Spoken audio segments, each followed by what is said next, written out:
Di sini saya akan menjelaskan tentang Al-Quran sebagai sumber hukum Islam. Nah, yaitu sumber utama dan pertama dalam menetapkan hukum-hukum dalam Islam.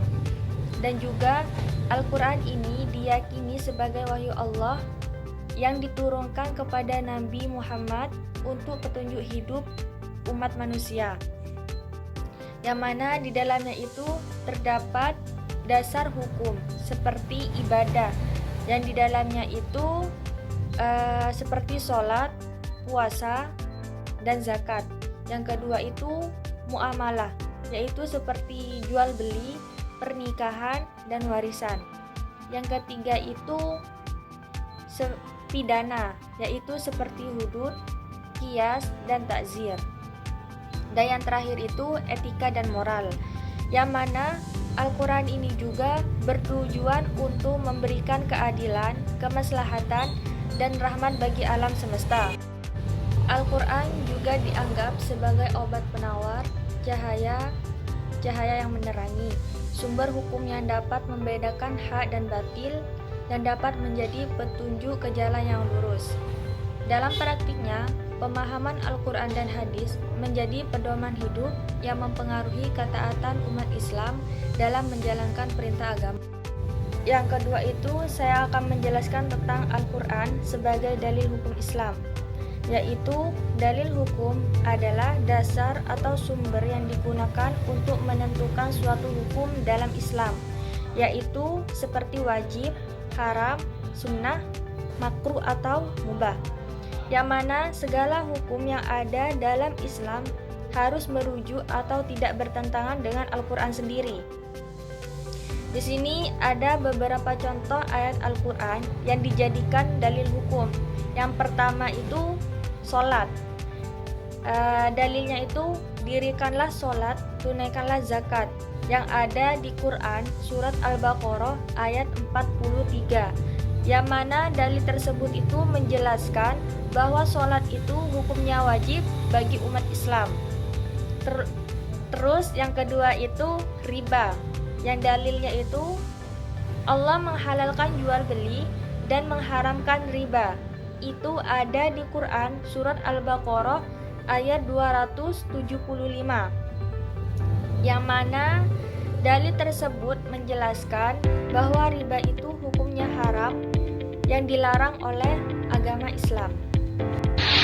Baik, untuk selanjutnya adalah pembahasan mengenai fungsi Al-Quran sebagai dalil hukum.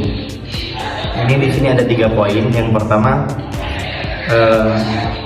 Al-Quran menetapkan hukum secara langsung. Yang kedua adalah juga memberikan prinsip-prinsip dasar hukum, yaitu mencakup keadilan, kemaslahatan, yang menjadi landasan ijtihad ulama dalam merumuskan hukum-hukum baru. Yang ketiga adalah Al-Quran menjadi tolak ukur kebenaran dari sumber hukum lainnya, yaitu dari hadis, ijma, dan qiyas. Kemudian lanjut ke bahasannya hadis sebagai sumber dan dalil hukum Islam. Jadi dalam Islam itu sumber-sumber hukum itu awalnya bermula dari Quran. Yang pertama adalah Al-Quran. Cuman nantinya ketika ada hal-hal yang mungkin tidak bisa kita temukan di Quran, itu kita ambilnya dari hadis. Nah, seperti itu. Untuk hadis sendiri itu sebenarnya tarifnya adalah ta'rifha, mengenai ta'rifnya sendiri. Ta'rifha sunnah fil istilahi as-sahihiyah ma sadar an Rasulullah sallallahu alaihi wasallam min qaulin aw fi'lin aw takririn. Jadi tarifnya adalah secara istilah syar'iyyah ma sadar, suatu yang muncul, yang tampak dari Rasulullah sallallahu alaihi wasallam min qaulin, baik dari perkataannya, aw fi'lin aw takririn. Baik, perkenalkan, nama saya Muhammad Bintan Nasrullah. Di sini saya akan menjelaskan fungsi hadis dalam hukum Islam.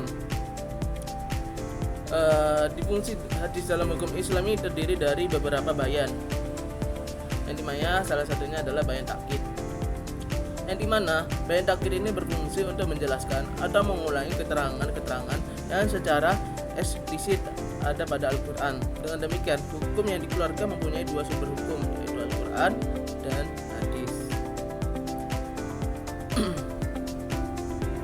Adapun bayan at-tafsir, bayan at-tafsir ini berperan penting dalam menjelaskan atau menciri dan memberikan batasan terhadap ayat-ayat Al-Quran yang bersifat umum, global, atau tidak terperinci.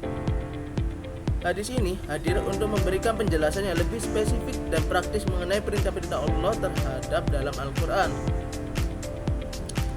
Salah satunya contoh adalah perintah untuk salat, yang dimana di surat Al-Baqarah ayat 43 Allah berfirman, dan dirikanlah salat, tunaikan zakat, dan rukuklah beserta orang-orang yang rukuk. Dalam penjelasan hadis yang dimana Rasulullah bersabda, salatlah kalian sebagaimana kalian melihat aku salat, dalam hadis riwayat Bukhari. Hadis ini menjelaskan tata cara pelaksanaan salat yang tidak dijelaskan secara rinci dalam Al-Quran. Adapun pengertian dari bayan at-takrir, bayan at-takrir itu berfungsi untuk menegaskan atau memperkuat apa yang telah ditetapkan dalam Al-Quran. Dalam hal ini, hadis tidak menambahkan atau mengubah hukum yang ada di dalam Al-Quran, melainkan menegaskan dan memperkuat isi kandungan Al-Quran itu sendiri. Seperti contohnya dalam Al-Quran menjelaskan salat dan wudu. Di Al-Quran dalam surat Al-Maidah ayat 6 yang menyebutkan tata cara wudu sebelum salat. Hadis Nabi SAW diriwayatkan oleh Bukhari dan Muslim menyatakan tidak diterima salah seorang yang berhadas sampai ia berwudu. Dan hadis ini menegaskan kewajiban berwudu sebelum salat sebagaimana yang telah disebutkan dalam Al-Quran. Adapun bayan an-naqs. Bayan an-naqs ini berfungsi untuk membatalkan atau mengganti hukum yang telah ditetapkan dalam Al-Quran sebelumnya. Hal ini terjadi ketika ada perubahan kondisi sosial atau tuntutan syariat yang berkembang selama masa kenabian. Contoh, dalam hukum rajam, dalam surat An-Nur ayat 2 disebutkan hukum bagi pezina yang belum menikah adalah cambuk 100 kali.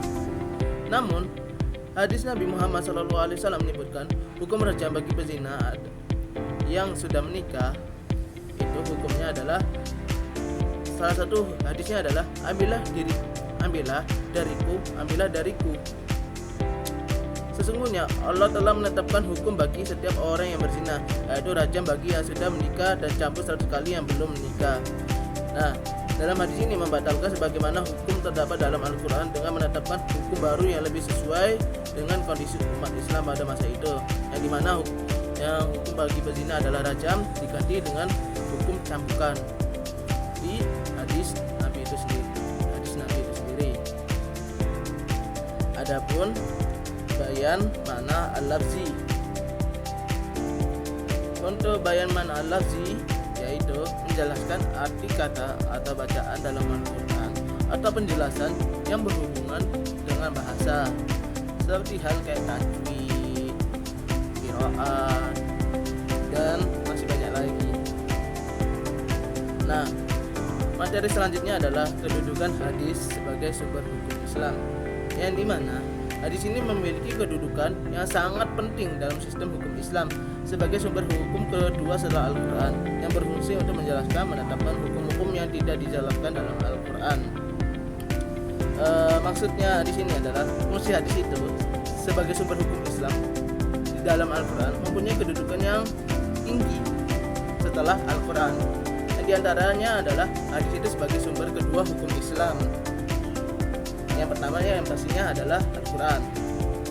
Tetapi untuk sumber kedua hukum Islam itu sebagai dalil yang untuk menjelaskan hukum yang pertama. Untuk yang kedua, hadis yang mempunyai fungsi sebagai penjelasan